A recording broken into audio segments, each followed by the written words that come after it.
Queria convidar você para abrir comigo a sua Bíblia no livro de 1 Pedro, capítulo de número 2. Nós vamos falar um pouco sobre o que o livro Campo de Batalha da Mente aborda. Eu já vou pedir para você se sentar, mas se você puder ficar de pé só enquanto a gente faz essa leitura, eu te agradeço. Não é religiosidade nenhuma, mas é só porque às vezes resgatar algumas coisas é tão importante nos dias de hoje, né? A palavra que nós vamos ler é santa, não é palavra escrita por mãos humanas. Então, ter reverência com ela faz parte do princípio que me leva a obedecê-la quando eu preciso. Então, às vezes, o fato de se colocar de pé, ele mostra muita coisa. Agora, se você não pode, fica tranquila aí no seu lugar e não tem problema nenhum quanto a isso. O livro da Joyce Meyer, sem sombra de dúvidas, um dos livros mais relevantes que nós temos nesse tempo. Hoje quero falar um pouco com você sobre os capítulos 4 e 5. O 4 fala pouco a pouco e o 5, pense positivo. Eu não vou me reter ao livro, porque aquilo que o livro tem, você já vai ler depois na sua casa, em uma outra ocasião.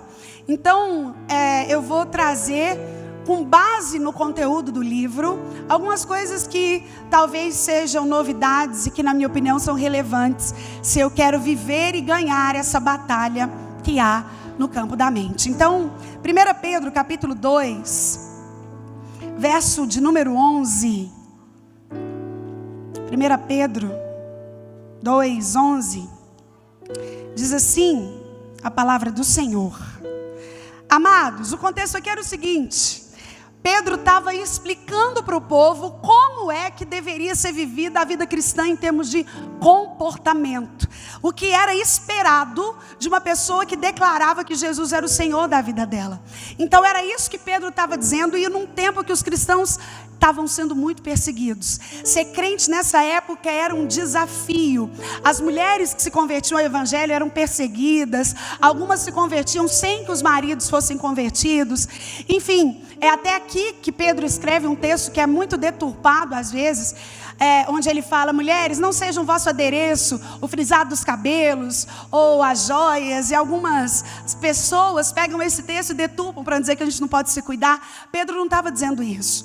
Havia algumas mulheres que se convertiam ao cristianismo e os seus maridos ainda não eram crentes. Então Pedro estava dizendo que, além da preocupação com o exterior, elas deviam se preocupar com ter um espírito manso, que era o que ia mostrar que Deus estava na vida delas. Então Pedro faz toda essa organização, mas eu quero ler com você somente o versículo de número 11, que diz assim: Amados, exorto-vos, como peregrinos e forasteiros que sois, a vos absterdes das paixões carnais que fazem guerra contra a alma, mantendo exemplar o vosso procedimento no meio dos gentios, para que naquilo que falam contra vós outros, como os de malfeitores, observando-os em vossas boas obras, glorifiquem a Deus no dia da sua visitação. Agora Romanos capítulo 12, um dos textos mais conhecidos das Escrituras. O contexto aqui era bem parecido. Paulo escreve à igreja de Roma, que era uma igreja nova, uma igreja que tinha se convertido ao cristianismo por ocasião do Pentecoste, em Atos dos Apóstolos. E Roma era como se fosse a Dubai de hoje. Tudo de melhor vinha de Roma, voltava para Roma, em termos intelectuais, financeiros, tudo de melhor era em Roma. E Paulo então escreve ao povo novo convertido, formado para a igreja de Roma, quais eram os formatos de comportamento de quem seguia Jesus. Então aqui no capítulo 12, no verso 2, ele está falando dessa nova vida. E aí ele diz: Rogo-vos, pois, irmãos, pelas misericórdias de Deus, que apresenteis o vosso corpo por sacrifício vivo, santo e agradável a Deus, que é o vosso culto racional. E não vos conformeis com esse século, mas transformai-vos pela renovação da vossa mente, para que experimenteis qual seja a boa, agradável e perfeita vontade de Deus. Vamos orar mais uma vez? Senhor, nós queremos te bendizer nessa tarde. Pai, obrigada por tudo que o Senhor já fez até aqui nesse culto. Obrigada pela vida de cada uma das mulheres que o Senhor trouxe aqui. Cada uma delas tão individuais, tão especiais para o Senhor. cada uma delas, Deus, guardada e amada pelo Senhor. E nessa hora nós queremos te pedir, Deus, ao lermos a tua palavra que é santa, que o teu Espírito, que também é santo, possa se revelar a nós. Pai, continua falando conosco. Fala conosco, Deus, fala com a tua igreja, aquece o nosso coração, alimenta a nossa alma. Senhor, eu confesso mais uma vez a minha dependência completa do Senhor para ministrar essa palavra, que somente o teu Espírito tenha voz no nosso meio. Fala conosco, Pai. Essa é a nossa oração pelos méritos de Jesus. Amém. Você pode se sentar, querida. Sabe, nós vivemos uma geração onde as nossas preocupações, principalmente como mulheres, em tempos que palavras como empoderamento feminino, em tempos onde as ondas do movimento feminista influenciaram de forma direta a nossa geração pós-moderna de mulheres, preocupadas com tantas coisas. Algumas de nós se preocupam com aquilo que Satanás pode nos roubar, com o inimigo das nossas almas, com a dificuldade no casamento, com problema com os filhos, com problema financeiro. Mas claramente, ao observar as Escrituras e o comportamento da mulher moderna, nós podemos concluir que o maior objetivo do inimigo da nossa alma no nosso tempo, ou desde que o homem foi formado, é ganhar a nossa mente. Joyce Meyer escreve Campo de Batalha da Mente, justamente tentando nos fazer entender que existem correspondentes mentais que promovem as nossas atitudes. Então, se eu não guardo a minha mente, se eu não a protejo, vai se criando fortalezas em volta dela e que depois são muito difíceis de serem rompidas. Eu li 2 textos aqui que falam de mente. Eu quero contextualizá-los só para a gente ter a dimensão daquilo que a palavra de Deus está dizendo. Romanos, no capítulo 12, no verso 2, quando Paulo diz: e não vos conformeis. A ideia aqui é de conformação, é de entrar na forma mesmo. Quando você vai fazer um bolo na sua casa e essa forma está furada, o bolo sai furado. Se você vai fazer um bolo e a forma está torta, o bolo sai torto. É essa a ideia de Paulo. Não conforma, não entra na forma, mas transformai-vos. A palavra transformai-vos na língua portuguesa, ela está em 2 características do tempo verbal que é muito importante para a gente entender o versículo. Primeiro, ela está no imperativo. Todas as vezes que na língua portuguesa uma palavra está no imperativo, existe uma implicância de ordem. Transformar a mente é uma ordem. Não é para quem acha que precisa, para quem não nasceu em lar cristão, para quem está enfrentando uma dificuldade. Não. Paulo dá uma ordem. Não conforma, mas transforma. E o verbo também está no presente contínuo. Todas as vezes que no português uma palavra está no presente contínuo, essa palavra sugere a ideia de processo. A ideia que Paulo está dizendo é que eu precisei transformar ontem, eu vou precisar transformar hoje, eu continuo precisando transformar amanhã. E enquanto vida eu tiver, eu preciso transformar a minha mente para que, ou seja, só é possível alcançar a vontade boa, perfeita e agradável de Deus quando eu estou no processo de transformação da mente.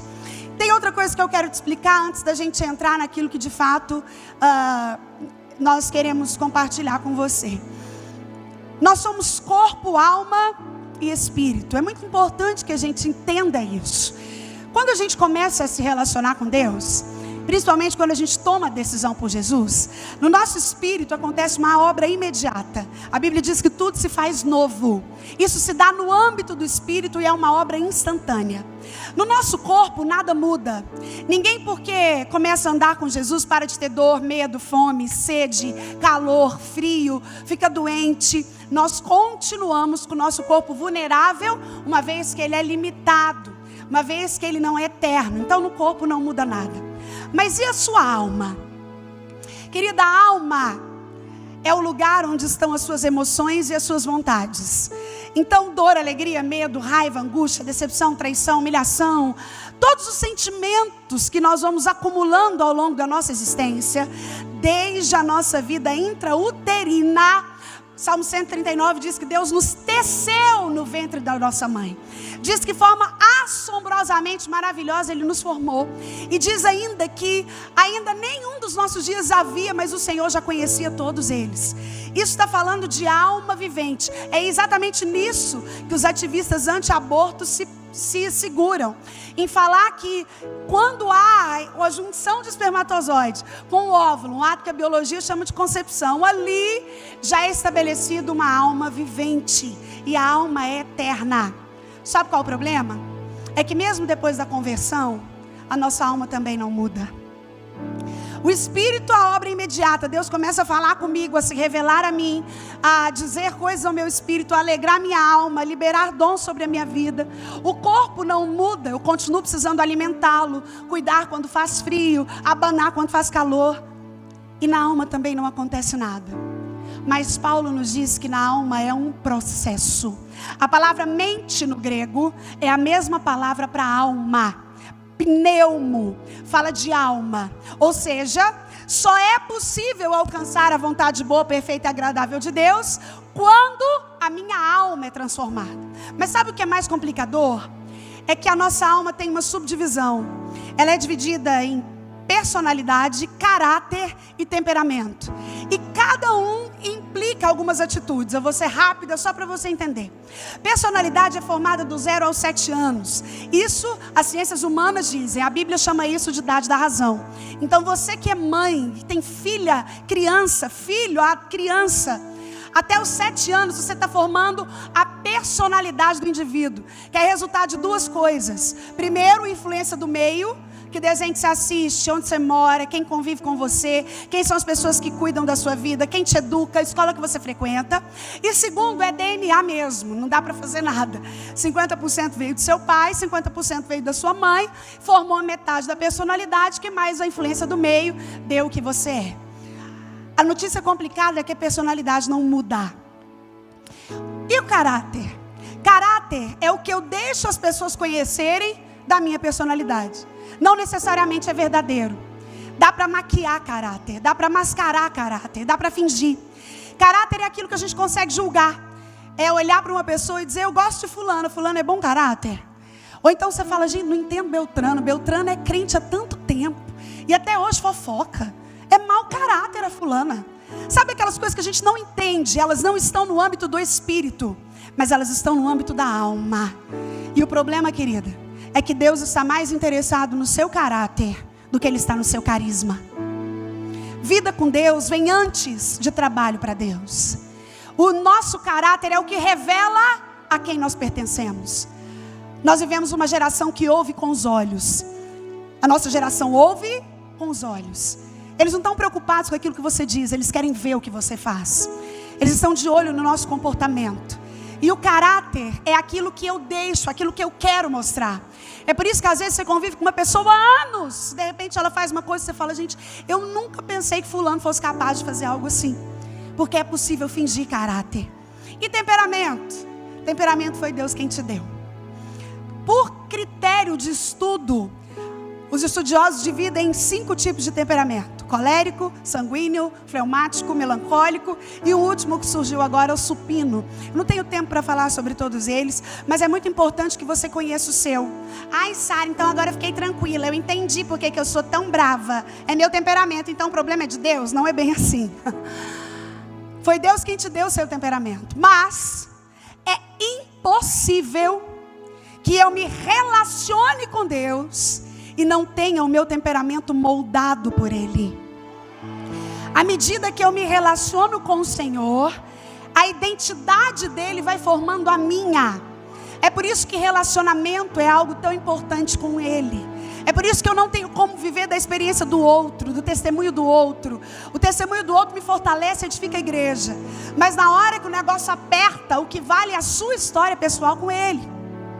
Então, quanto mais eu me relaciono com Cristo, mais o meu temperamento é moldado. Gente que é sanguíneo, que é colérico, gente que grita, que roda a baiana. Tem gente que acha lindo falar, eu rodo a baiana mesmo. Eu dou um boi para não entrar numa briga, uma boiada para não sair. Se eu falar A, fala B, C, D. Tem gente que acha lindo falar essas coisas. Mas a verdade é que quando o nosso temperamento é moldado por Cristo, e a nossa alma começa a revelar o caráter dele, eu entendo que ele me chamou para aprender dele, porque ele era manso e humilde de coração.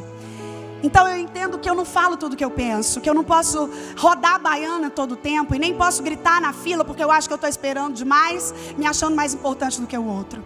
Então, querido, no espírito a obra é imediata, no corpo não acontece nada, e na alma, que é a sua mente, é processo. Só que Paulo nos garante que a única forma de alcançar a vontade boa, perfeita e agradável de Deus é tendo a mente conformada, é tendo a mente transformada e não se conformando com o século. Eu podia ficar horas aqui só falando com você dos processos históricos que fizeram com que a gente chegasse hoje no século 21, na pós-modernidade. Mas eu quero falar só alguns que de fato eu acho importantes que você saiba, com os quais nós não podemos nos conformar. A era pós-moderna, o século 21, esse que nós estamos nele, começou em 1989, quando caiu na Alemanha o Muro de Berlim. Depois da queda do Muro de Berlim, historicamente isso significou uma mudança de ideologia. As pessoas passaram a fazer coisas que antes não fariam. Nesse tempo surgem as máximas da mudança da liberalidade. O indivíduo começou a viver livre. Mas o principal formato que traz a pós-modernidade para aquilo que nós vivemos hoje é a trilogia pluralização, individualização e secularização. Vou te explicar. Nós vivemos numa pós-modernidade onde tudo é plural, as ideias são plurais, não existem mais valores absolutos, tudo depende do ponto de vista, tudo depende do que eu acho, do que eu quero, do que eu gosto. Mas eu quero te lembrar que em tempos de pluralização nós servimos um Deus de absolutos. Deus é um Deus de absolutos. Jesus disse sobre ele: eu sou o caminho, eu sou a verdade. Ele não é uma delas. Enfim, a sociedade é plural. Segunda característica da pós-modernidade é a individualização. Nunca se incentivou tanto o indivíduo a gostar dele mesmo, a ser centrado nele mesmo. Você pode, você consegue, você é capaz, você é o melhor, você dá conta, você não precisa de ninguém, você. Nós vivemos tempos de pessoas altamente sozinhas. Eu tenho um livro sobre solidão.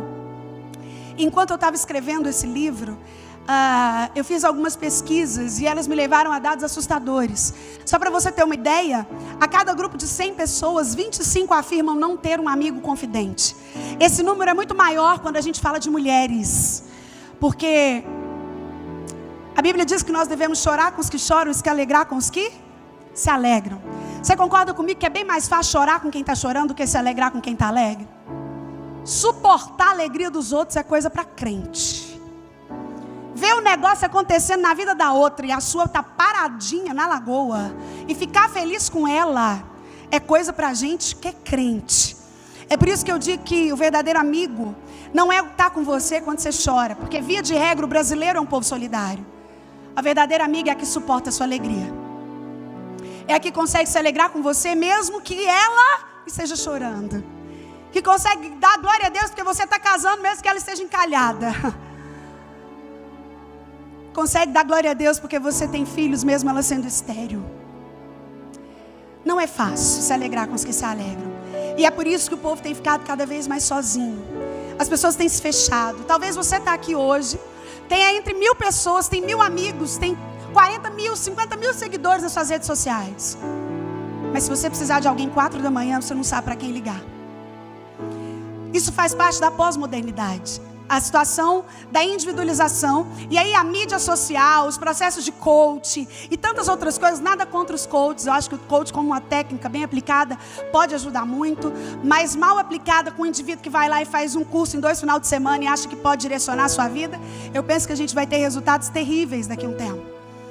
Porque a ideia de que eu posso, eu quero, eu consigo, eu sou sozinho, tem criado, principalmente nas mulheres, uma ideia de que eu não preciso de ninguém. E aí a gente é fortalecido pelos artistas que vai lá e tem um filho por produção independente. E aí a gente acha bonito as mulheres que falam: não preciso de homem para nada, não preciso de homem, não sei para quê. Só para você ter uma ideia, 70% dos divórcios no Brasil hoje tem as suas iniciativas tomadas por mulheres. É ela quem não quer mais, é ela que acha que não dá, que não precisa de homem. processo de individualização. Eu quero te lembrar que Deus nos fez para sermos relacionais. Deus não fez você para andar sozinha. Deus não fez você e eu para andarmos de forma única e ministério independente. Não. Tanto é que na oração que Jesus nos ensinou, Ele nos ensinou a dizer: Pai Nosso. Você entende que eu só posso dizer nosso se Ele é meu e de alguém? Quem acha que consegue viver sozinha, não ora ao Pai Nosso, não pede pelo pão nosso. É por isso que a pós-modernidade tem tentado empurrar a goela abaixo, porque é uma das estratégias do diabo, porque ele sabe que você sozinha é uma presa fácil para ele. Outra coisa que faz parte da pós-modernidade, além da pluralização e da individualização, é a secularização do indivíduo. O que é isso? Todo mundo hoje é gospel. A pessoa fala: não, eu gosto de ir na igreja porque eu sinto paz. Eu sinto paz. Mas aí terça-feira, hoje é segunda, vim aqui, né? Terça eu vou tomar um passe ali num centro que eu gosto. Quarta tem uma missa de um padre que eu não perco de jeito nenhum. Quinta eu gosto de ler Sri Prembaba. O Janequine falou que ele é bacana, eu gosto de ler. Sexta eu gosto de meditar em algumas coisas do Buda, porque eu acho que a mentalização, ela provoca mudanças extraordinárias. Sábado eu quebro tudo numa boate. Domingo, se eu não estiver muito cansado, eu vou numa igreja ali para ouvir uma palavra inteligente. Nós temos vivido uma sociedade secularizada. A ideia é que eu deixo Deus restrito aos recintos sagrados. Eu venho aqui, ouço Deus, choro, levanto a mão. Mas porta fora eu vivo do jeito que eu quero, do jeito que eu acho. Deus, pode deixar, só fica aí. Se eu precisar eu chamo, viu? E vou vivendo. Paulo fala: não vos conformeis. Esses são os desafios da nossa geração. 2018, século 21, pós-modernidade. Cada tempo teve os seus próprios desafios. Mas nós estamos falando de uma palavra que é atemporal, inerrante e imutável. Então o desafio do nosso tempo é combater e não conformar com o que o século nos traz. Fora isso, nós tivemos 3 ondas do movimento feminista. Provavelmente você sabe muito sobre isso. A primeira onda foi em 1920, quando as mulheres foram para a porta do Miss América nos Estados Unidos, o maior concurso de beleza que tinha no mundo. E lá elas começaram a queimar os sutiãs. E a intenção das mulheres era dizer que elas não eram só um objeto para beleza, que elas eram dotadas de capacidades que precisavam ser reconhecidas. Elas queriam votar, e foi bacana. Na segunda onda do movimento feminista, entre a década de 40 e a década de 70, algo maligno acontece. Choca com a onda do movimento Woodstock, você já deve ter ouvido falar disso, que pregava sexo, drogas e rock and roll. Choca com o advento da pílula anticoncepcional. A mulher começa a ter poder sobre o corpo, a achar que ela podia ter relações sexuais livres e tomar a pílula e ficar tudo bem. E choca com a mudança da lei do divórcio, onde possibilita a mulher ter iniciativa pela não continuidade do casamento. As mulheres que viveram a segunda onda, Sara e a terceira foi na década de 90, teve algumas manifestações, mas nada muito relevante. Mas a segunda onda do movimento feminista impregna alguns conceitos na vida da mulher que resultam na nossa geração de adultos hoje, que são mulheres altamente empoderadas, capacitadas, inteligentes. Hoje mesmo eu voltava do Rio, e quando a gente foi descer do avião, o comandante era uma mulher. Coisas que antes nunca se podia imaginar. A mulher, até pouco tempo atrás, o maior cargo da nação era ocupado por uma mulher. Nós tínhamos uma presidenta no Brasil. Enfim, a mulher chegou a lugares nunca antes imaginados. São excelentes médicas, juízas, promotoras, procuradoras, comerciantes. Elas chegaram a lugares excelentes, mas muito raramente haverá uma geração tão arrebentada de alma como a nossa. O CIDES, que é o Código Internacional de Doenças, não dá conta mais de disseminar as consequências dos transtornos de ansiedade, por exemplo. Cada dia surge um novo, cada dia tem um desdobramento, cada dia tem uma coisa, cada dia surge um nome para explicar algo.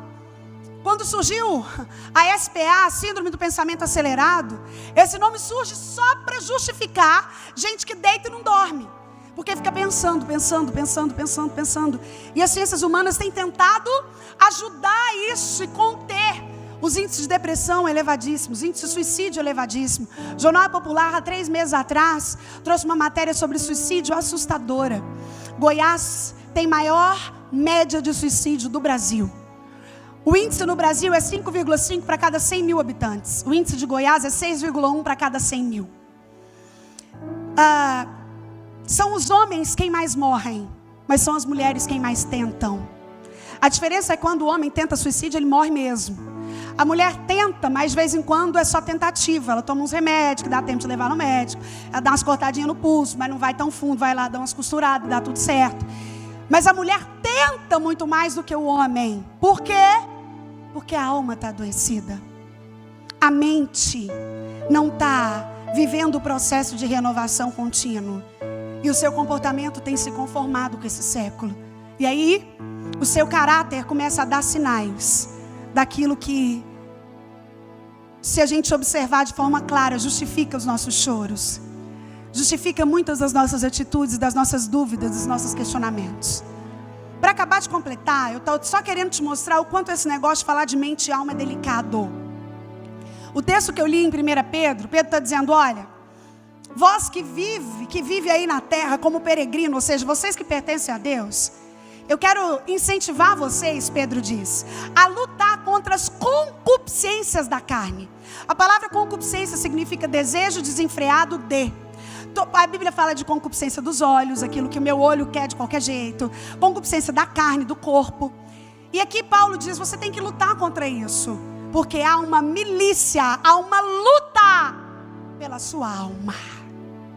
O que Pedro deixa claro é que Satanás sabe que ele não pode nos tocar no seu espírito. Você pode dizer amém? No seu espírito, quando Cristo passa a habitar aí, quando você passa a se comunicar com o Espírito Santo, a se revelar, ele se revelar a você, Satanás não tem poder de tocar nele, mas ele toca na nossa alma, ele toca nas nossas emoções, ele toca na nossa mente, ele impõe conceitos. Satanás é como se fosse a personificação do charada. Lembra aquele charada de um desenho antigo? Eu digo que Satanás ama colocar ponto de interrogação onde Deus põe ponto final. Você sai daqui acreditando, fala, Deus é mesmo, vou guardar minha mente, há um campo de batalha, Senhor, eu vou vencer. E a hora que sai ali, Satanás lança uma seta, que diz, vai nada. Chegar lá na sua casa vai estar tudo igual. Seu filho vai te responder do meu jeito, seu marido vai estar grosso, nada vai ter mudado. E ele lança um sentimento de dúvida, porque ele sabe que a dúvida é o contrário da fé. É por isso que a Bíblia diz que nós devemos colocar na nossa cabeça o capacete da salvação, para que possamos resistir aos dardos inflamados do diabo. Satanás quer ganhar a sua mente, a minha também. E aquilo que ele lança inflama. A ideia é essa mesmo. Sabe uma ferida quando inflama? Você não cuida e de repente ela começa a ter pus e começa a bagunçar tudo. A Bíblia diz que Satanás lança na nossa mente dardos inflamados, coisas que tomam uma proporção infinitamente maior. E eu quero só te lembrar outra coisa. O problema dele comigo e com você é muito mais antigo do que a gente se lembra. Desde o Éden, Satanás tem como alvo maior a mulher. E quando Deus decide organizar a parada depois do pecado, ele chama o homem e fala, agora você vai ter que trabalhar para comer. E você, mulher, sob as dores você vai dar à luz a filhos. Só que ele não termina por aí. Ele olha para a serpente e fala, porém inimizade entre ti e a mulher. David Titus diz que a moralidade da nação está nas mãos da mulher. O Ônimo Nude diz que para o bem ou para o mal, a mulher é o ser mais influente do mundo. E nenhuma das duas está errada, porque minha irmã, você e eu, temos a partir da nossa gestão, da nossa capacidade de lidar com as emoções, o poder de influenciar ou de destruir. Eu posso fazer do meu lar um lugar de deformação ou um lugar de transformação. Através das minhas atitudes, eu posso viver numa casa, que é uma construção de tijolos e cimento, ou através das minhas atitudes, eu posso fazer da minha casa um lar, que é uma construção de princípios e valores. Através das minhas atitudes, eu posso construir e discipular filhos, porque eu estou no caminho e eu os convido a andar comigo. Ou eu posso liberar sobre eles palavras de ausência de perdão, palavras que trazem uma inferioridade e um senso de menos valor. Enfim, nós temos um desafio. Você que já tem nas suas mãos o livro da Joyce Meyer, eu quero te encorajar a lê-lo. Lê-lo. Ela é muito rica em exemplos. Ela expõe muitos fatos da vida dela que parecem muito com a nossa vida, porque na verdade os nossos problemas geralmente só mudam de endereço. Eu queria fazer esse contexto tanto histórico quanto bíblico para você entender como nós estamos tratando de algo sério. Davi, lá no Salmo 40, não precisa abrir, mas depois você pode conferir na sua casa, por 3 vezes ele fala a mesma coisa. São 3 versículos idênticos, onde ele diz: por que estás abatida, ó minha alma? E por que te perturbas dentro de mim? Espera em Deus, pois ainda o louvarei. E Davi ali nos ensina uma coisa brilhante. John Piper diz que o segredo da vida cristã para lidar com a alma está refletido nesses versículos de Davi. Porque Davi, ao invés de ouvir a alma, ele fala a ela. Eu vou te explicar. Talvez se você tivesse ouvido a sua alma hoje, nem aqui você estaria. Porque a nossa alma é carregada das nossas emoções, dos nossos traumas, dos nossos medos, dos nossos anseios, das nossas angústias, das nossas decepções. E aí talvez você está até animada, mas aí a sua alma lança um pensamento que te diz algo do tipo: ai, para que você vai lá, segunda tarde? Tanta coisa melhor para fazer, já que você não tem nada, vai dormir. Vai lá, é sempre a mesma coisa, aquele povo canta, depois cumprimenta, uma falsidade danada, vai embora. E nós somos parados por aquilo que a nossa mente diz.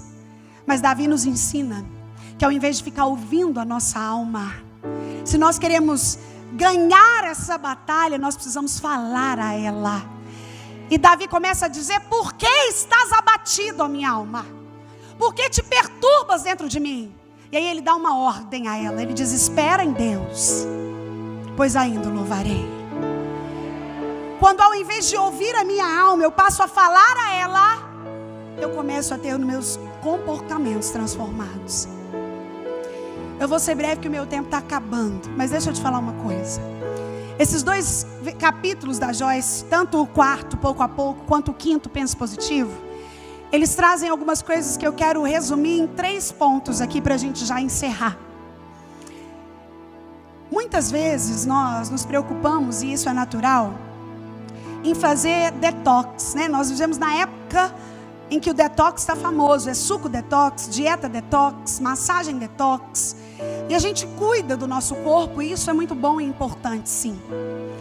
Mas, querida, por mais que você cuide do seu corpo, por mais que você tenha o melhor especialista em harmonização facial, por mais que você tenha o melhor dentista para colocar as facetas de porcelana, por mais que você faça o botox que não deixa provar nem de longe a sua idade, por mais que você tenha um cabeleireiro que é compatível com a sua necessidade de manter o cabelo belo, por mais que você use as melhores roupas, o nosso corpo vai passar. E às vezes a gente gasta tanto tempo com ele, a gente malha, a gente treina, a gente faz tantas coisas. Mas a nossa alma, que é eterna, começa a ficar empapuçada de tóxicos. Tóxico é tudo aquilo que tem poder para te destruir ou para te matar. Sabe quando você passa na porta de um hospital e está escrito: cuidado, lixo tóxico? Lá tem escrito: cuidado, não mexe aqui, que isso aqui pode te adoecer, pode te matar. E no tempo das dietas detox, no tempo das massagens detox, no tempo dos treinos detox, eu quero te convidar, entendendo que a sua alma é a sua mente, e que ela está em guerra, como diz o texto de 1 Pedro, e que há um campo de batalha, como Joyce Meyer decide denominar, pela minha e pela sua mente. É prudente que nós estejamos sempre nesse processo de detox da alma, porque a nossa alma vai sendo intoxicada ao longo do tempo, por 3 coisas que eu quero ver com você. São 3 coisas que intoxicam a nossa alma. E sabe qual é o maior problema? É que quando a nossa alma é intoxicada, eu viro uma espécie de zumbi espiritual. Sabe gente que é crente e vive na igreja, mas a cara da pessoa é desanimada o tempo inteiro? A pessoa não tem alegria da salvação. A pessoa não tem jeito de quem tem um Deus onipotente, que está sentado no alto e sublime trono. Tem gente que vive como se Deus estivesse aposentado numa cadeira de balanço, completamente sem o controle da história. Ei, meu irmão, Deus é contra o desânimo. Como assim, pastor? Onde você viu? Posso falar um monte de coisa. Mas lembra quando Moisés morre e Josué vai assumir o controle do povo? E Josué tinha uma missão importante, que eles precisavam cruzar o Jordão e chegar até Canaã. E Josué estava triste, provavelmente abatido, o líder dele tinha morrido, ele não sabia o que fazer. E ele devia estar desanimado.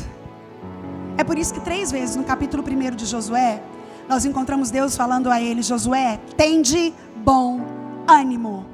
Josué, tende bom ânimo, ser forte e corajoso, não temas nem te espantes, porque eu, Senhor, irei contigo por onde quer que andares.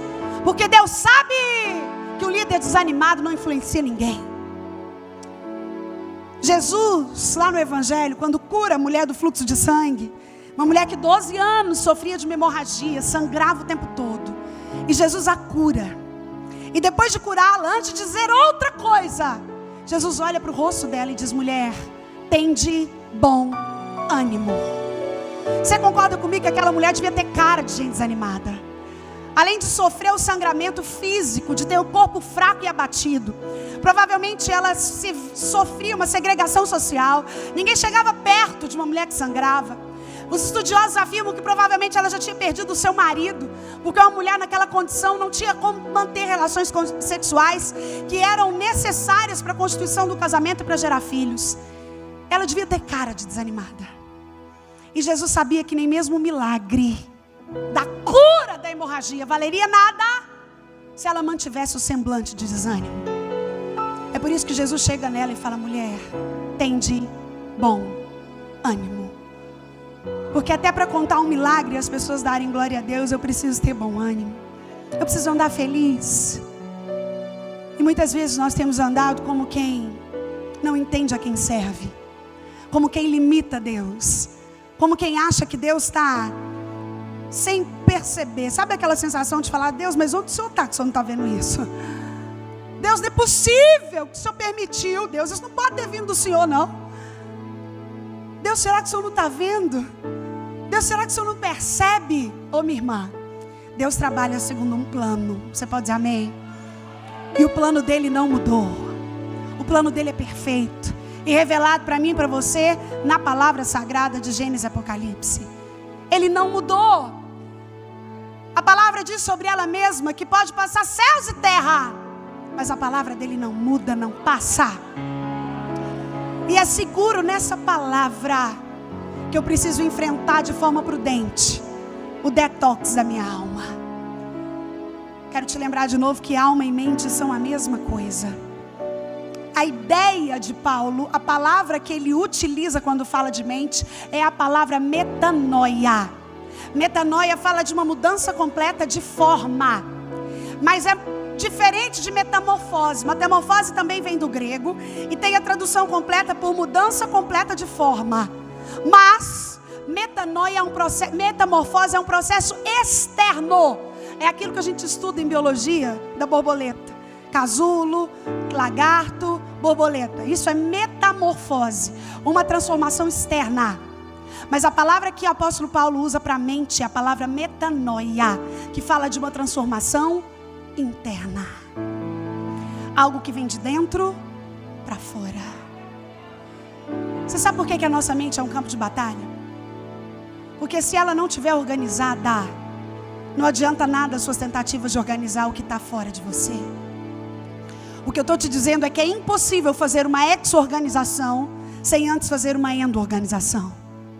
É impossível querer organizar meu casamento, a vida dos meus filhos, o meu ministério, o meu trabalho, o meu emprego, o meu concurso, se dentro de mim está tudo uma bagunça. A sua vida reflete o seu coração, minha irmã. Se a sua vida está bagunçada, é porque o coração está bagunçado. Se a vida está triste, é porque o coração está triste. A Bíblia diz sobre tudo que deve guardar, guarda-o, porque dele procedem as saídas da vida. Tudo que eu consigo notar em alguém, revela o que o coração dela sentiu primeiro. Coração, alma, mente é tudo a mesma coisa. Não tem diferença entre mente, coração. É por isso que a gente tem que ter tanto cuidado, até quando a gente fala assim: não, eu estou sentindo, não, meu coração não pediu para eu fazer. Eu quero te aconselhar, quando seu coração não pedir para você fazer, faz. porque ele é desesperadamente corrupto, enganoso. Nós vivemos num tempo onde nós somos estimuladas a viver as nossas emoções em último grau. E aí a gente acha que tem que sentir as coisas. Tem gente que fala, não gosto daquela igreja não, nem sinto nada lá. Não arrepio, não choro, sinto nada. Quem disse que Deus depende do que nós sentimos para se manifestar? Por exemplo, Jesus está aqui agora, mesmo que você não esteja sentindo nada. Pelo simples fato de que Ele é onipresente, Ele está em todos os lugares. Então mesmo que você não esteja arrepiando, chorando ou sentindo nada, Jesus está aqui. E nós temos o desafio, ontem eu falava numa igreja no Rio, e o tema que me deram era inteligência emocional. E eu falava sobre o que é inteligência emocional à luz das Escrituras, porque um monte de gente conceitua inteligência emocional, mas a Bíblia traz um padrão para aquilo que eu devo valorizar emocionalmente falando e aquilo que eu devo guardar. Mas se você continua querendo fazer um detox, primeiro no capítulo 4, e o versículo 12 nos dá base para compreender isso, é processo, é pouco a pouco. É transformar um pouco hoje, um pouco amanhã, um pouco depois. A boa notícia é que Deus não te cobra perfeição, amém? Mas Ele te cobra aperfeiçoamento. Ser hoje melhor do que eu fui ontem. Ser amanhã melhor do que hoje. A isso dá-se o nome de processo de santificação. Quanto mais eu me relaciono com Ele, mais eu me pareço com Ele. Mais os traços dele são notados em mim. Mais as pessoas conseguem identificá-lo no meu jeito de agir, de falar, de ser, de comportar, de comentar, de agir. A primeira coisa que mais intoxica as nossas almas, a primeira coisa que mais provoca tóxico, que mais tem o objetivo de nos matar, são os nossos pensamentos. Todas nós aqui temos ainda em nós pensamentos que intoxicam. Pensamentos que, se pudessem ser projetados agora numa tela de filme, talvez você ia sair correndo, e eu também. Se a gente tivesse essa capacidade de tirar aquilo que a nossa mente está pensando e projetar como um filme que a gente assiste, que tipo de filme você assistiria da sua mente? Terror? Comédia? Romance? Ficção científica?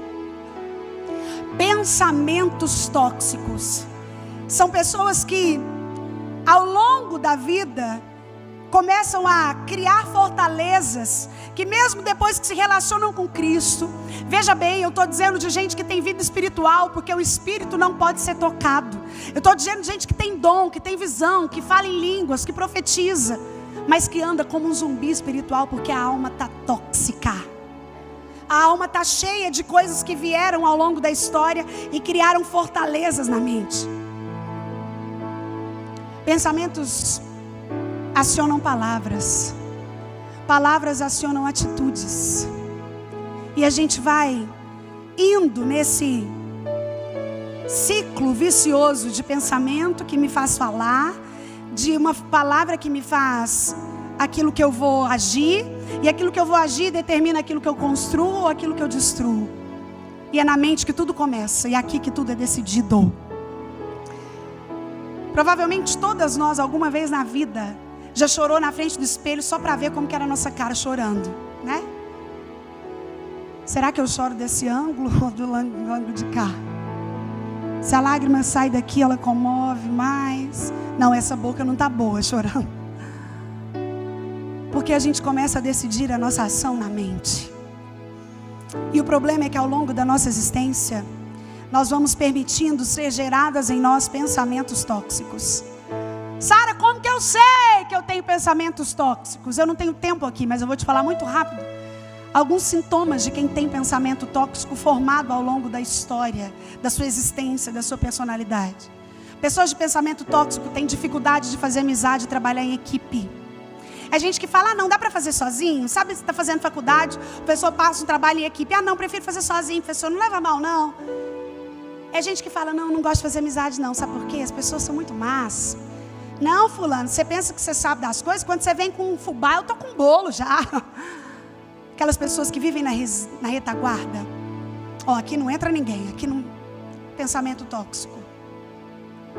Outro sinal de que minha mente está tomada por pensamentos tóxicos é quando eu começo a julgar todo mundo pela aparência.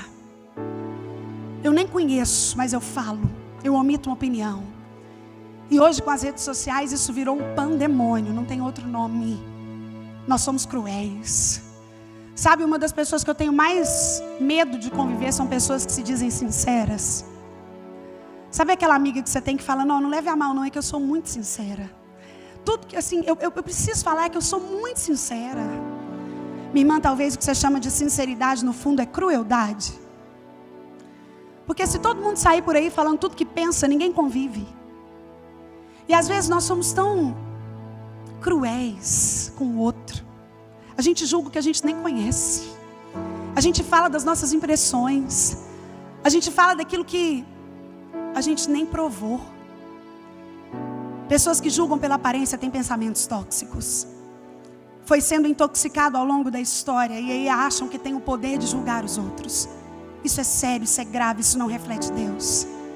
Outro sinal de que meu pensamento é tóxico, quando eu começo a culpar o mundo e todo mundo pelas coisas que são minha responsabilidade. Sabe, eu atendi durante 11 anos o consultório.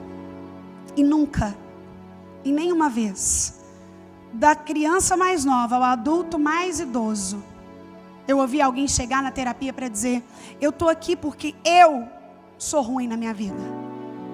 Nunca. A pessoa sempre é vítima. Eu estou aqui porque o meu pai, eu estou aqui porque a minha história, eu estou aqui porque a minha amiga fulana, eu estou aqui porque meu patrão, eu estou aqui porque é uma espécie de coadjuvância da própria vida e nunca protagonismo. Isso é resultado de pensamento tóxico. Quando eu quero achar culpado para tudo que me acontece. Jean-Paul Sartre, o grande filósofo, pergunta, o que você fez daquilo que te fizeram? A ideia dele é que independente do que eu vivi, quando eu olho, eu posso mudar o contexto. E mais do que isso, o Evangelho é poder de Deus para apagar qualquer passado. Não tem jeito. Quando Jesus entra na minha vida e toma o controle dela, veja bem, não sei, eu estava vendo um seminário que vai ter daqui a alguns dias aqui de cura, de libertação. Se você pode, venha. Porque Deus trabalha com aquilo que é consciente. E muitas vezes, ao longo da nossa história, nós vamos lançando para o inconsciente. Os especialistas dizem que mais de 70% dos nossos conteúdos estão no inconsciente. Ou seja, eu não tenho acesso a eles. Eu não tenho como mudar aquilo que eu não me lembro. Então, quando eu venho num seminário como esse, de 3 dias, eu sou exposta a todo tipo de situação. E aí o meu inconsciente, através da ação sobrenatural do Espírito Santo, que anos de terapia não tem competência para fazer, eu tenho acesso àquele comportamento inadequado, vindo de uma atitude que eu vivi. E então eu posso começar a mudar. Nós precisamos conhecer o que precisamos mudar. Todo milagre que Jesus fez, ele veio a partir de um reconhecimento da necessidade do milagre. Quem não precisa de milagre, não precisa de mudar nada. Mas se eu preciso de milagre, eu preciso reconhecer aquilo que me faz precisar dele. É sinal de que você tem pensamentos tóxicos quando você se irrita com coisa que não acontece do jeito que você quer. Já viu gente assim que chega a dar piti? Se não for como eu quero, se não for no meu controle, se não for na minha hora. Gente que não se adapta, pessoas rígidas. Conhece gente assim? Se mudar uma coisinha, ela não vai mais. Ela desanima, ela desiste. Se a sensação de controle não for tudo na vida da pessoa, ela não vai, ela não combina, ela não é amiga, ela não conversa. Pessoas assim têm pensamentos tóxicos e tantas outras coisas. Pessoas com pensamentos tóxicos não toleram ouvir críticas. Já viu gente que você não pode falar nada para ela? Eu não estou falando de sinceridade extrema que magoa, não. Eu estou falando daquela crítica que te constrói. Que às vezes alguém chegar até você e dizer, fulano, faz assim ao invés de assim. O que é que você acha de você agir assim ao invés de assado? Você não acha melhor? Sabe, uma das coisas que fez Davi um grande vencedor de gigantes foi a capacidade dele de superar as críticas. Quando Davi decide vencer o gigante, enfrentar, ninguém queria. Ninguém no arraial de Israel queria enfrentar Golias. E aí Davi vai e fala, tudo bem, eu vou. a hora que ele se coloca para ir, todo mundo começa a criticar. Começa do rei até o seu irmão mais velho, Eliabe. O rei começa dizendo: mas Davi, isso é pequeno demais, como é que você vai fazer? Veste essa armadura aqui. E Davi fala: rei, eu até vou, mas esse negócio aqui não me dá, eu não sou acostumado. E aí o irmão mais velho de Davi, Eliabe, chega até ele e fala: por que você vai? Você desceu aqui só para ver a beleza, eu te conheço.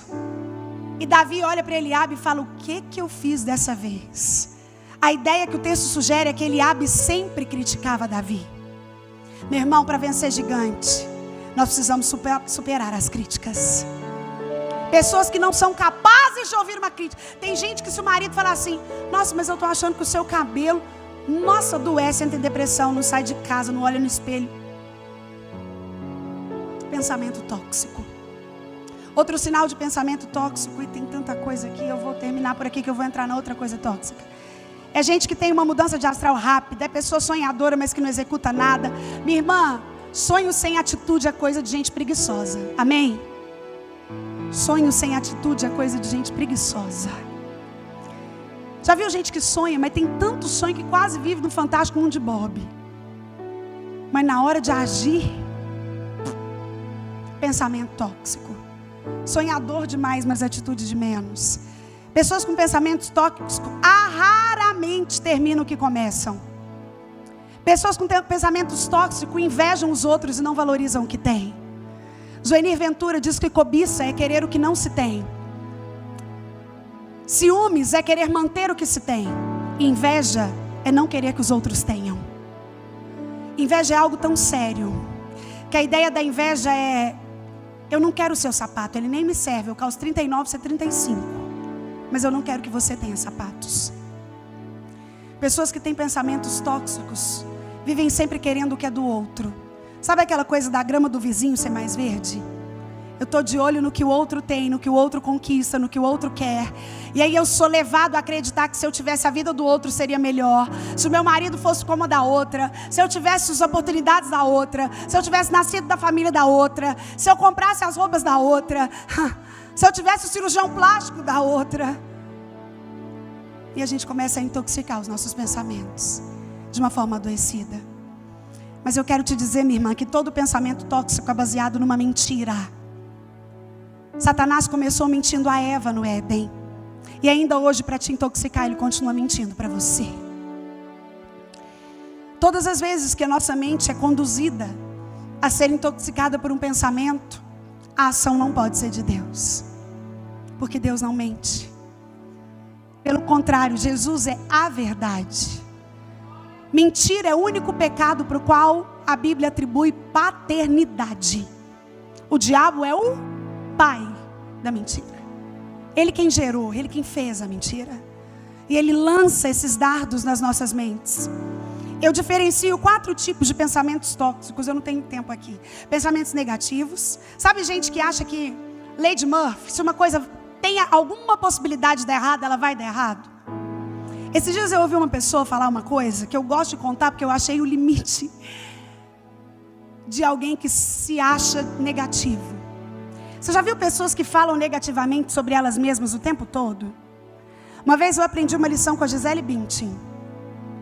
Ela estava dando uma entrevista para o Luciano Huck e ele falou assim: Gisele, tem alguma coisa em você que você não gosta? E ela falou: claro que tem. E ele falou: o quê? Ela falou: não vou falar. Ele falou: como não? Revela, o Brasil quer saber. Ele falou: Luciano, sabe por que eu não vou falar? Ela disse: porque às vezes o que eu não gosto em mim, você nem está percebendo, mas a hora que eu dizer, você vai perceber. Esperto ou não? E a gente não é assim, né? A gente já chega nos outros e fala: olha, não repara não, eu estou tão feia, porque eu fiz isso, eu fiz aquilo, eu fiz aquilo. Nossa, não repara não, não fiz minha unha, a pessoa não está nem vendo. Que diacho de unha, o quê? E você já chega falando de você. Esses dias eu estava num lugar, e aí tinha um caderno lá, a pessoa falou: Sara, põe seu nome aí para concorrer a um sorteio. E aí a hora que eu estava escrevendo meu nome, eu já pensei, eu falei para a pessoa, falei: ih, todo sorteio que eu participo eu ganho. E aí a pessoa falou: sério? Eu falei: ih, ganho tudo que eu entro, eu ganho, não tem jeito. Se tiver um número, vai ser o meu. Aí a pessoa: sério, Sara, eu nunca ganho nada. pensa no tanto que eu sou azarada. Eu nunca ganhei nada, eu não ganho um sorteio, eu não ganho nada que você pensar, eu nem tento que eu não ganho. E aí ela falou um negócio que eu nunca vou esquecer na minha vida. Ela falou assim: eu sou tão azarada que se eu comprar um anão, é perigoso ele crescer. Eu achei esse negócio assim. Ela explicou no máximo o que é ser azarada. E eu concordei com ela. Falei, você tem azar mesmo? Comprar um anão e ele crescer tem que ter muito azar. Então, uma das credenciais, uma das categorias do pensamento tóxico é negativo. A segunda é pensamento de medo. O problema do medo, minha irmã, é que ele é mais que um sentimento. O medo é um espírito. A Bíblia fala de um espírito de medo, algo que te paralisa. Se você tem medo de barata e chegar uma barata aqui, você vai correr, subir na cadeira, gritar, pôr a mão na cabeça. Porque o medo é paralisador. Pensamentos tóxicos paralisam. Pensamentos tóxicos também nos colocam o sentimento de insatisfação. Nunca nada está bom. Nunca nada é positivo. Nunca nada vai dar certo. Enfim, como então eu me livro desses pensamentos, Sara? Isaías 41:10 diz que em tempos de medo a palavra de Deus muda o seu pensamento. Sabe qual é o desafio? É deixar que a minha mente seja treinada pelo Espírito Santo. Paulo fala em Filipenses no em que pensar. Finalmente, irmãos, tudo que é verdadeiro, tudo que é justo, tudo que é de boa fama, se alguma virtude há e se algum louvor existe, seja isso que ocupe o vosso pensamento. Uma das coisas que intoxicam a nossa alma é pensamento. E agora eu vou fazer um briefing, vou terminar. Outra coisa que influencia para que a gente viva uma mente tóxica são as palavras. Muitas de nós têm a alma intoxicada por palavras que ouviram ainda na infância. Sabe quando a mãe virar e fala: menino, seu casamento nunca vai dar em nada igual o meu. Você nunca prestou para isso. Por que você não é igual a sua irmã? Palavras que vão intoxicando. Ao longo da nossa existência, algumas roubam a nossa autoestima. E se você tem uma relação mais complicada nos seus relacionamentos emocionais, provavelmente você tem inúmeras histórias para contar de palavras que te levaram para o fundo do poço. Gente que vira e fala: qualquer mulher é mais bonita que você. Nossa, eu me arrependi de ter casado com você, viu? Bem que a minha mãe me avisou. Sabe esses pensamentos que vão, essas palavras que vão intoxicando? O problema, minha irmã, é que a gente detesta ser intoxicada. Mas muitas vezes a nossa boca é agente de intoxicação na vida dos outros. Muitas vezes aquilo que nós falamos intoxica o outro. Provérbios 18:21 diz que vida e morte estão no poder da língua. Tem gente que tem o poder de paralisar a gente com palavras. Tem pessoas que são mais sutis. Essas são as que eu mais tenho dificuldade.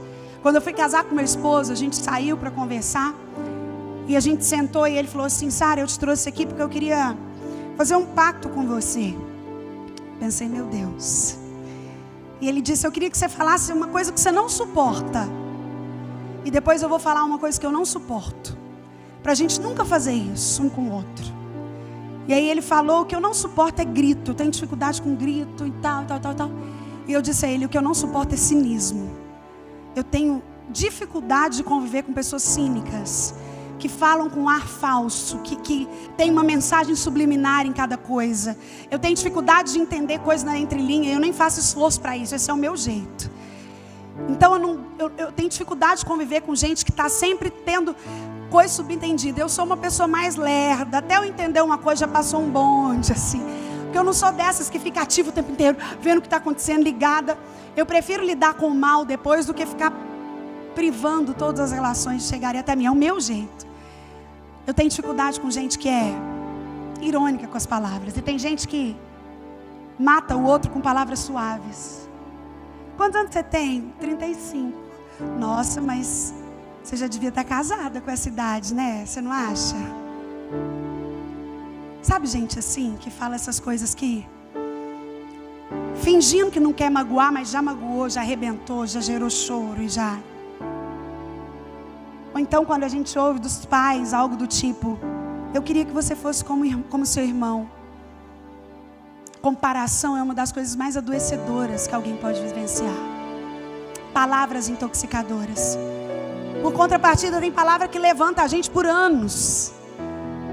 Quando seu marido chega para você e fala algo do tipo: eu casaria com você 1000 vezes se fosse necessário. Não é uma palavra que te levanta, que te gera vida. Minha irmã, a sua boca é fonte de vida ou é túmulo? Quem anda perto de você anda mais vivo ou mais doente?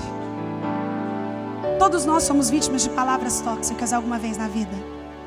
O desafio é começar a guardar a minha boca para pronunciar aquilo que Deus quer que eu pronuncie. Eu gosto de dizer, principalmente quando eu falo para casais, que o prudente é só falar quando aquilo que você for falar for melhor que o seu silêncio. Porque tem vezes que é muito melhor ficar calado. A Bíblia diz que quem controla a língua é perfeito varão. É gente que é perfeita aos olhos do Senhor.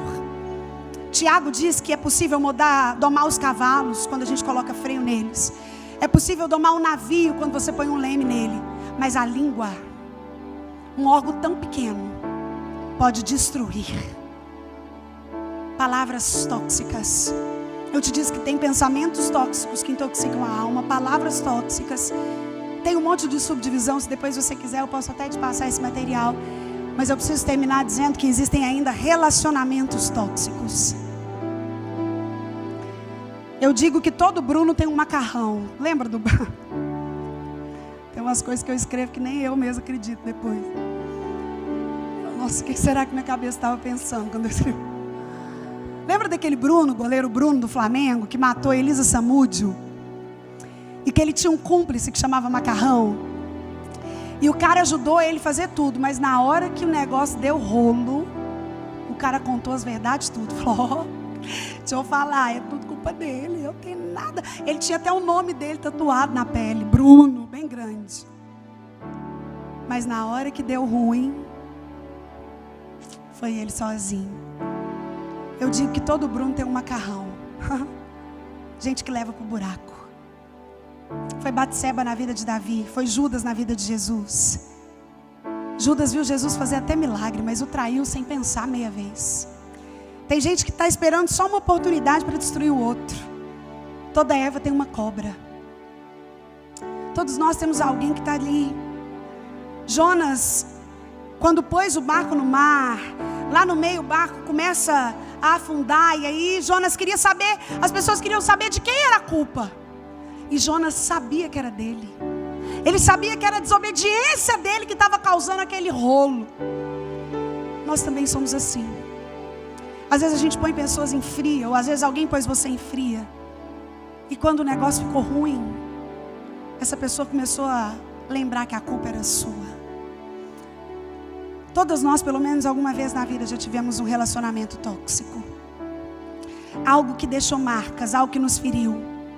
Relacionamentos que intoxicam bem rápido, só para você ter uma ideia e lembrar de alguns aí.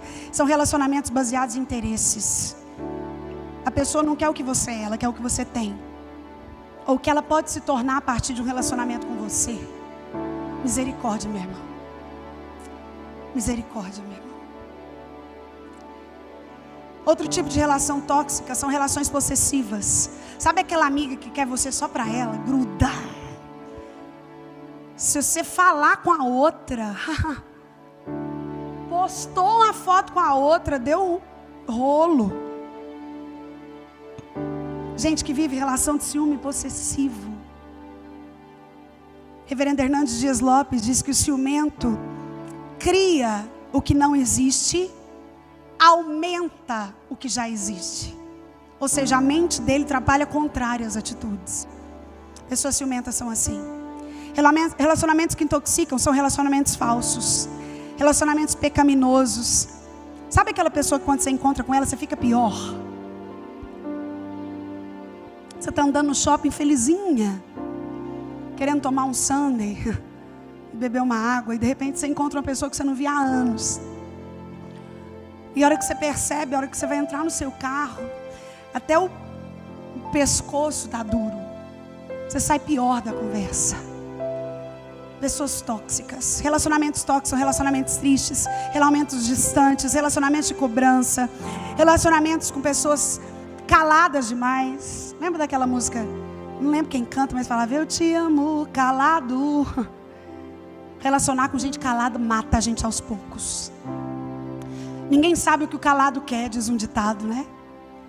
Quando se relaciona com uma pessoa calada demais, Satanás sabe que a cura pode ser encontrada no poder da fala. Na psicologia a gente usa a palavra catarse. Tiago diz: confessai os vossos pecados uns aos outros e orai uns pelos outros para serem curados.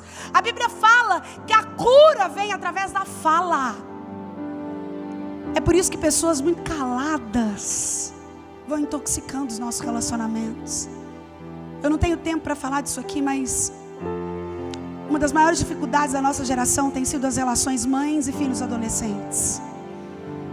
A nossa sociedade está apavorada com a ideia da adolescência na atualidade. E geralmente os adolescentes têm essa característica de se calar, de viver no seu mundo, de se fecharem por um tempo. E os pais não têm sabido lidar com isso de uma forma direta. Relacionamentos que vão intoxicando. E às vezes, por não saber o que fazer diante de um filho calado, a mãe fala o que não deveria. Julga, questiona, bagunça. Relacionamentos tóxicos são relacionamentos de idolatria. Sabe, gente que põe o outro no pedestal? Relacionamento camuflado, a pessoa não te assume.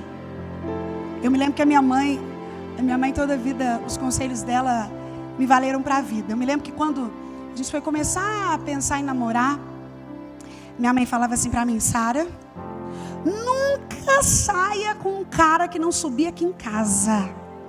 Se ele estiver interessado por você, da primeira vez que for sair, você vai mandar ele vir aqui, olhar na minha cara e na cara do seu pai. Porque se ele for homem para te querer, ele vai subir. Ele vem. Você já viu gente camuflado? O cara sai com a menina, leva para o motel, fica no carro, para no drive-thru do McDonald's, mas não anda no shopping de mão dada. Não assume. Às vezes nós vivemos amizades camufladas. Ai, ninguém pode saber que eu sou amiga de fulano. Tem que sair secreto. Relacionamentos camuflados intoxicam e tantas outras coisas que eu poderia falar com você. Mas o desafio, querido, é reconhecer em primeiro lugar os sinais da intoxicação. Nos meus pensamentos, nas palavras e nos relacionamentos que eu tive ao longo da minha vida. Uma vez que eu identifico isso, eu começo a viver o processo que Paulo diz: eu não conformo, em seguida eu transformo, porque há uma vontade boa, perfeita e agradável me esperando. O que Joyce Meyer fala no capítulo 4, e eu quero reforçar a você, é que é processo. Não existe felicidade automática. Nada vem pronto. Mesmo que você tenha anos de relacionamento com Deus, provavelmente a sua alma ainda precisa de muitos detox. Até que Ele venha. Até que Ele venha. O problema é que às vezes a gente não desintoxica nunca. E aí vai acumulando males. E a Bíblia diz que basta ao dia o seu mal. Exatamente porque o amanhã vai trazer os seus cuidados. Ou seja, amanhã vai ter um mal que eu vou ter que enfrentar. Mas tem gente que hoje que está aqui e está enfrentando mal de 10 anos atrás. Você está aqui, você está lembrando daquele dia, sentada naquele lugar, aquela palavra, a roupa que você estava, a roupa do outro. É por isso que a Bíblia diz: basta ao dia o seu mal. Deixa o mal de hoje no hoje. Porque amanhã você terá outras coisas para enfrentar. Eu começo a renovação da mente assumindo que eu preciso realizá-la. Eu começo a desintoxicação da minha mente, a renovação dela, identificando palavras, pensamentos e relacionamentos que me foram tóxicos. E o que eu faço com isso? Não é sair tirando todo mundo da minha vida e pronto, não. Se eu pudesse te dizer uma coisa de como fazer desintoxicação da alma, eu te diria o que diz Salmo 116, 7. Volta minha alma para o seu repouso, pois o Senhor te fez bem. Se você quer viver um processo de desintoxicação, para chegar à vontade boa, perfeita e agradável de Deus, além de pensar positivo, como diz o capítulo 5, além de entender que é um processo pouco a pouco, como diz o capítulo 4, você pode dizer, como diz o salmista no Salmo 116: volta minha alma para o seu repouso, porque o Senhor te fez bem. Feche os seus olhos em nome de Jesus, minha irmã. Eu gostaria que em segundos aí você apresentasse ao Senhor a sua alma. Sara, ele não sabe. Mas o tratamento chega à medida que eu reconheço o problema, que eu diagnostico a alma. Talvez o que mais intoxicou a sua alma foram palavras que você ouviu ao longo da sua história. Talvez o que mais te intoxicou foram os pensamentos que até hoje ocupam grande parte da sua mente e fazem com que você não durma. Ou se você dorme, você aumenta as estatísticas das pessoas que vivem no império dos calmantes, no sono artificial. Não consegue dormir sem medicação tarja preta. Quando dorme não descansa. Quando deita não desliga. Os especialistas dizem que quando uma pessoa deita e depois de 5 minutos ela não dorme com os olhos fechados, ela sofre de insônia. Talvez você possa dizer, então, estou vivendo insônia há um tempão. Não consigo dormir. Diga para o Senhor aí, quais são os tóxicos que estão na sua alma? O que tem guerreado, como Pedro diz, da milícia da sua alma? Quais são os aspectos em que Satanás tem encontrado brechas para trabalhar na sua vida e que te impedir de chegar na vontade boa, perfeita e agradável de Deus? Nós somos mulheres pós-modernas, num mundo plural, individualizado e secularizado, mas ainda assim chamadas a experimentar uma vontade que é boa e perfeita e agradável. E para isso devemos fazer como Davi, ao invés de ouvir a nossa alma, falar a ela, nunca desistindo, pois é processo, e entendendo que faz parte do processo deixar os pensamentos negativos para trás. Apresente ao Senhor a sua alma. Talvez você tenha uma espiritualidade invejável. Ouve Deus como poucas pessoas.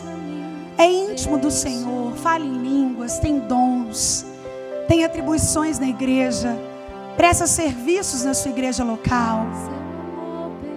Mas a sua alma tem andado como um zumbi espiritual, cheio de tóxicos. Ô minha irmã, Deus faz a melhor ressonância magnética do mundo. E diante dele não precisa ter máscara. Diante dele você pode ser você, simplesmente você. Diante dele você pode dizer, Senhor, é aqui. Deus foi naquele dia. Senhor, foi nesse relacionamento. Senhor, foi a partir dessa palavra. Talvez você nunca tentou tirar a sua vida, mas já pensou quantas vezes. Pensamento de que não vale a pena, de que não vai dar certo, de que é melhor deixar para depois. Eu queria que você colocasse a mão no seu coração aí. Eu não vou te chamar aqui na frente, eu não vou fazer apelo, porque como eu te disse, existe uma ordem para a transformação.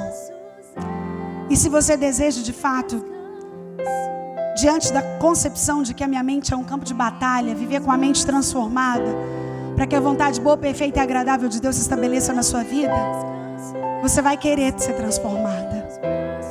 E Deus está te vendo aí, sentadinha no seu lugar, do seu jeito, com os seus sentimentos, lidando com a sua história, com os seus pensamentos, com as suas relações, com as suas palavras, lidando com a sua realidade que é única.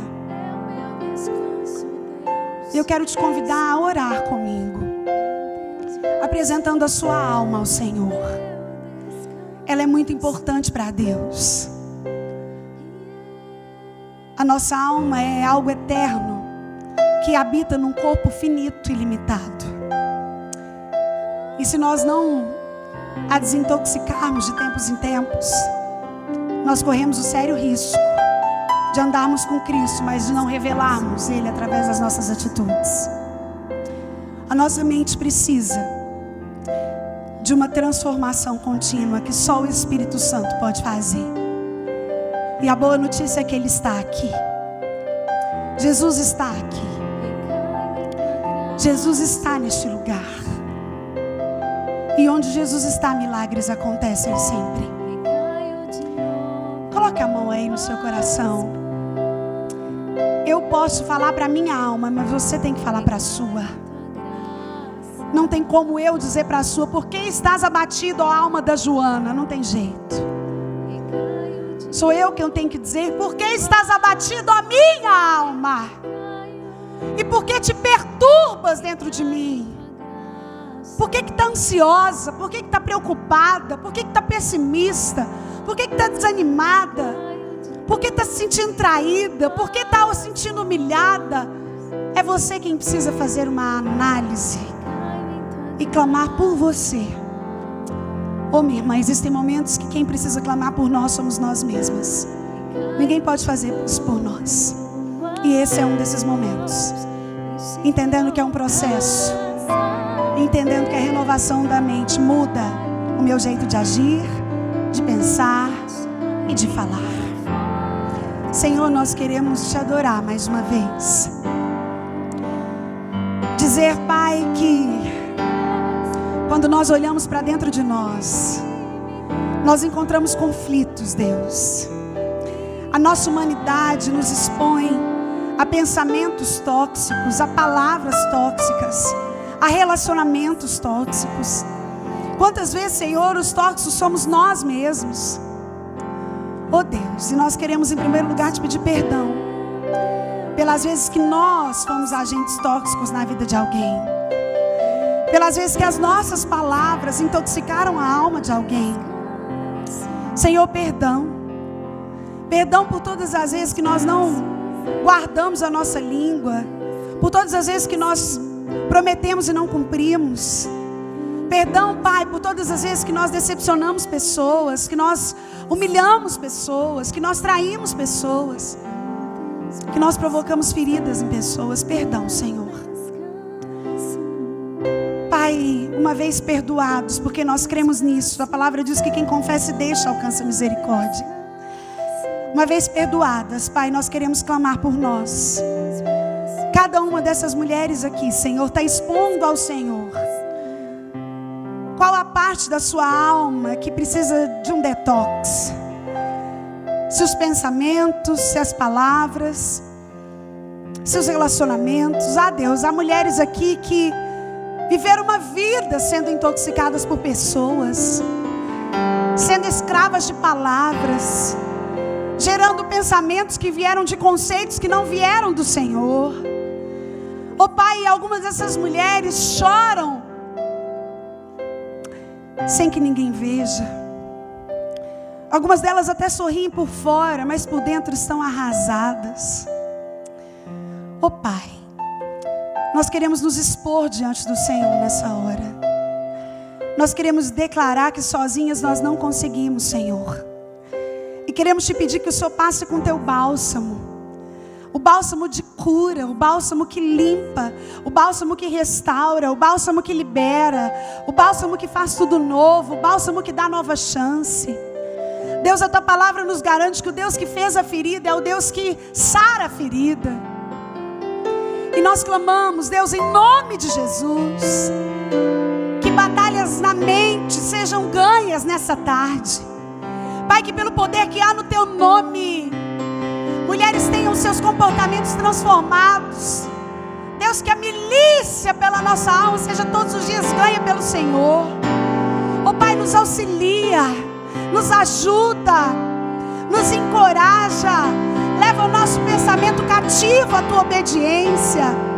Oh Deus, visita o pensamento dessa mãe, dessa esposa, dessa avó, dessa sogra, dessa tia, cunhada, dessa profissional, dessa serva do Senhor. Oh Deus, em nome de Jesus, visita a alma dessas mulheres aqui neste lugar e renova, Deus. Nos ajuda, Senhor, a criar nesse campo de batalha que é a nossa mente um lugar de segurança, onde o Senhor é o dono, onde do Senhor é a palavra, onde do Senhor é a direção, onde a identidade formada é a do Senhor em nós. Oh Pai, nos ajuda. Sozinhas nós não conseguimos, mas sabemos que pela tua graça é possível. Nos ajuda, Deus, porque nós sabemos que o Senhor não age como Satanás.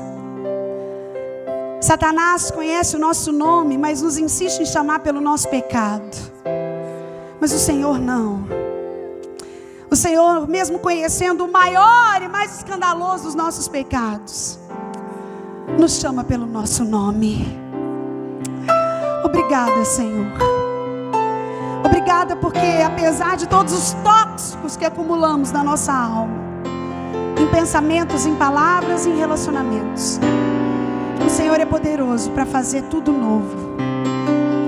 O Senhor é poderoso para transformar tudo. É por isso que nós queremos dizer como Davi nessa tarde: porque estás abatido, ó minha alma, e porque te perturbas dentro de mim. Espera em Deus. Espera em Deus. Espera em Deus, pois ainda o louvarei. Oh Senhor, e nós te louvamos hoje. Nós te louvamos agora. Nós te louvamos nesse tempo, porque sabemos que tudo que somos, tudo que temos vem do Senhor. E é o Senhor quem opera em nós, tanto querer quanto realizar. Por isso, completa a tua obra na nossa alma, Senhor. Completa a tua obra na nossa alma. Completa a tua obra na vida das mulheres deste lugar. Ó Pai, que a Igreja Catedral da Família continue sendo conhecida como um lugar onde famílias são verdadeiramente transformadas, onde mulheres são verdadeiramente limpas, onde mães constroem filhos crentes, onde esposas honram os seus maridos. Ó Pai, guarda as mulheres deste lugar. Quero te pedir que o Senhor continue guardando a vida da pastora Cássia, Deus, de toda a liderança desse ministério. Ó Pai, guarda como a menina dos teus olhos. Em nome de Jesus, que a tua obra neste lugar prospere. Ó Deus, que o teu cajado entregue às mãos desses pastores possa conduzir um rebanho, Deus, até a eternidade. Guarda a tua igreja neste lugar. Provê diante das necessidades, abre portas, alarga fronteiras. Guarda a obra missionária, os trabalhos da igreja local, os desdobramentos dos trabalhos com mulheres, crianças, jovens. Ó Pai, nós queremos te adorar pela existência da Catedral da Família. Deus, queremos te adorar e te pedir que o Senhor continue prosperando a tua obra neste lugar. Obrigada por esse tempo, Senhor. Obrigada pelo privilégio de nos reunirmos como igreja para meditarmos na tua palavra. Obrigada porque sabemos que é impossível que o Senhor nos toque sem que de fato sejamos transformadas. E eu creio que nessa tarde o Senhor tocou a vida de mulheres aqui.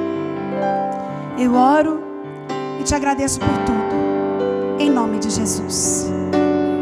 Amém. Deus te abençoe, minha irmã, em nome de Jesus.